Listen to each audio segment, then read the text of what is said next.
மழை, டீ. ஆனால் ஏதோ ஒன்று மிஸ் ஆகுது.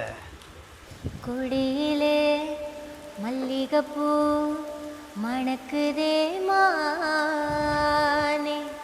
எடுக்கவா தடுக்கவா தவிக்கிறேன் நானே, பறிக்க சொல்லி தூண்டுதே பவழமல்லி தோட்டம், நெருங்க விடவில்லை நெஞ்சுக்குள்ள கூச்சம்.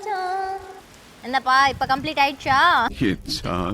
சூப்பர்மா. அப்பாவும் பண்ணது என்ன எப்பவுமே சூப்பர் தான்.